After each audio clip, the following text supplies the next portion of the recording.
ওয়ালাইকুম রাহমাতুল্লাহ। অবশ্যই জরুরিভাবে একেবারে ইম্পর্টেন্ট ভাবে আপনারা যখন বোর্ডার থেকে বাচ্চা খোলামেলা জায়গায় এই শীতের সময় ছেড়ে দিবেন, অবশ্যই পাখিকে ঠান্ডার ডোজ করবেন।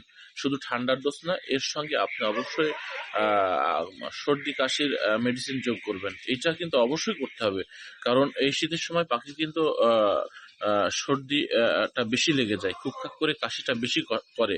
যার জন্য বাচ্চাগুলা ছেড়ে দেওয়ার সঙ্গে সঙ্গে খোলামেলা জায়গার মধ্যে ছেড়ে দেওয়ার সঙ্গে সঙ্গে আপনার ওই কোয়েল পাখিকে পুরোপুরি ঠান্ডার ডোজ এবং ঠান্ডা জ্বর, এক কথায় ঠান্ডার মধ্যে যেগুলা থাকে, জ্বর সর্দি কাশি, এই সবগুলো আপনি আপনার পাখিকে একেবারে একটা ডোজ করে দেবেন।